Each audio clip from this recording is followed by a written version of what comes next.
Greetings, conservatives. This is your humble host, John Moraga, and we are back with more ConservaCast. We look forward to keeping you informed with the latest and most relevant commentary of conservative issues. So without further ado, here are a few topics I'd like to discuss. Just over 24 hours until voting begins in this 2018 midterm election cycle. President Trump remains a polarizing figure in his second year in office, and he's hoping to hold on to the House of Representatives. Things look good for the Republicans holding on to the Senate, but in the House it's a bit more contentious and uncertain. Now, I want to take a moment to just address kind of the bigger picture, if you will. I want to put a little bit of perspective in a conservative viewpoint. That is that irrespective of how this turns out and who may regain the House and flex their power, conservatives should keep all of this within reasonable consideration. And what I mean by that is, as many of you know who have listened to these podcasts before or who are familiar with Conservatives Corner, we base our conservatism on three main pillars. Those are biblical precedent, natural law, and federalism. Now, when we refer to the foundation of biblical precedent, in short, we're referring to a belief in a higher power, specifically God. And so when we understand that as kind of a cornerstone of our political conservative philosophy, we understand that whatever governments man has established, whoever is in power, whatever party may be flexing its power, ultimately our accountability, our existence has to be presented to God, or our final resolution in life is that of a higher power. And we see that within the founding documents of our nation, that we recognize that we are our rights are endowed by our Creator. And so when we understand that our Creator is the ultimate authority, we understand that whoever is running the country, we shouldn't be so involved in one way or the other in investing our time in anxiety or exhilaration, for that matter, with whatever the outcomes may be in this upcoming election. That's definitely not to say that we shouldn't be involved and participate and vote. On the contrary, we should be very involved, and we should encourage others to vote and encourage other conservatives specifically to vote. My point is just that unlike, shall I say, liberals or those on the left who may invest their entire existence on political outcomes, we as conservatives understand that it is our duty, it is our responsibility to take part in the system, in the process, in our elections, but reasonably understand that ultimately our accountability is to a higher power. Our solace should be within the context of a spiritual, religious context. And if we look back many years ago, former President Obama infamously kind of spoke unkindly of us as conservatives, or those who may feel that same way. He denigrated essentially what we hold true and valuable in our lives when he said something along the lines that people become bitter and they cling to their guns and their religion, essentially delegitimizing or undermining those of us who may have a genuine and reasonable reservation of the power of government and how it may flex unreasonably among the citizenry. So that we don't just go along with whatever the government may say. And because we do believe in a higher power, we understand that if there are unjust laws, then we do have to take certain courses of action. God forbid we go back into some type of civil war that happened over 100 years ago, 150 years ago. But if it came down to that, that is what is enshrined in our Constitution for us to be able to bear arms so that we can protect ourselves, not just against others within the citizenry, but also against the government if necessary. And by no means am I calling for any type of armed rebellion, but the idea that there would be some type of denigration of that, as he spoke against a number of years ago by saying that when people are dissatisfied with the government and its practices, that we become bitter and want to cling to our guns and our religious beliefs. So there's a long history of tension between those who would want to give authority to God and those who would want to give authority to the man-made powers that be. And so rather than submitting necessarily to the authority, we work within the confines of our system, within the confines of our processes and our elections, but ultimately knowing that as conservatives, as people who have a religious, God-fearing foundation of our lives, that we recognize the priorities in our lives and not be as caught up with the outcomes of certain elections or certain politicians who may rise to power. Interestingly, I think that's kind of why there have been some conservatives or evangelicals, as they're often termed or classified, who ultimately held their nose and voted for Donald Trump. Now, that's not to say that there hasn't been some things that Trump has done to appease conservatives and evangelicals since he's been in office, but initially there was a sense that irrespective of what he may do within a man-made government, that ultimately, because our accountability is to God and our beliefs in a certain religious structure, that there may be some type of rationalization as to how they could have brought themselves to have voted for him. Now, as I just said, that since he's been elected, there have been a number of things to point to without going into detail right now.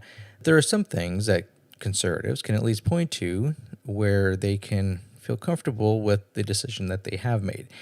And as well, there are some conservatives and evangelicals who will still say, no, this is exactly why we didn't vote for him and why we still don't want to support him.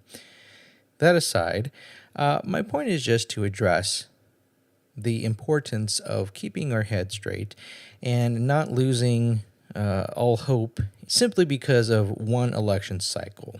It is dare I say, the tendency of the left and liberals to essentially lose their minds and be irrational and make crazy claims because they didn't win.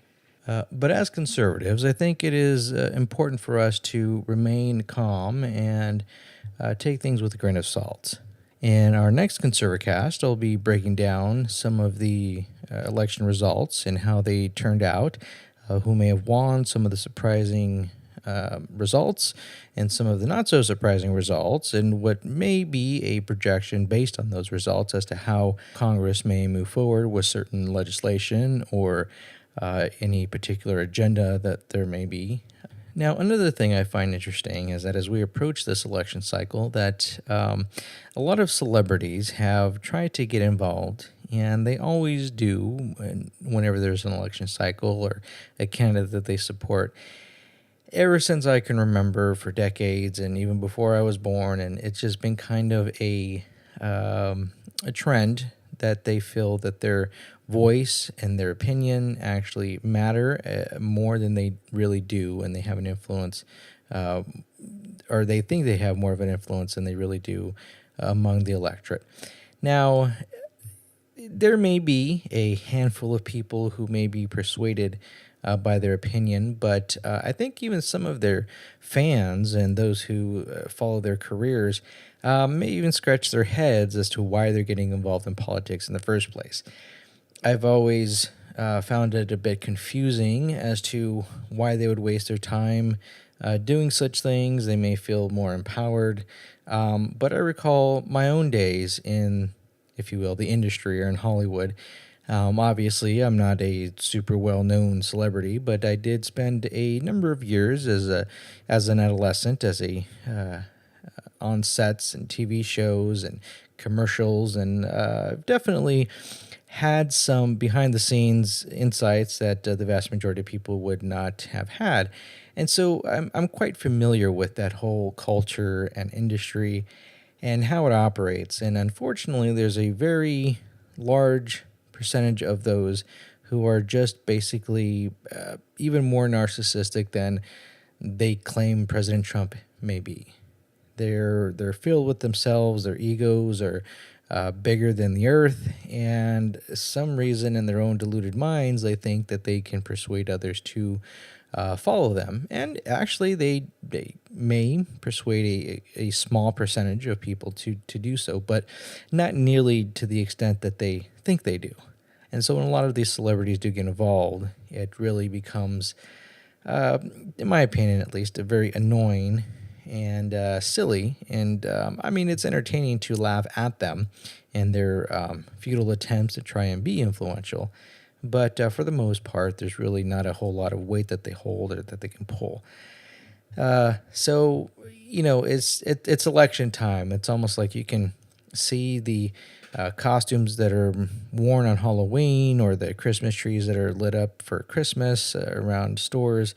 In the same way, you see celebrities coming out of the woodworks trying to help their candidates, and there's a lot of hyperbole and exaggeration that goes on with what they say and what they try and do, fundraisers, and that's another issue. That it's really just about money. How many politicians pay them to come out to their campaign, or they can grease the elbows of some of these politicians to support some of their projects, vice versa. So it's also a big money game that they have. And it is unfortunate that there aren't more celebrities or big known people on the right, on the conservative side. But I think maybe in a few decades that may change. But the nature of Hollywood, again, speaking from experience of being in the industry, it's a very infested liberal groupthink for the most part, and that's nothing new. I'm just giving confirmation to that type of observation within the industry there. I'd like to wrap this up by recognizing those who were senselessly slain on October 27th, 2018 at the Tree of Life Congregation Synagogue. It is a tragedy that unfortunately has occurred in our recent past, and this horrendous crime by a monster who had apparently been expressing anti-Semitic sentiments is an evil that we should all be decrying.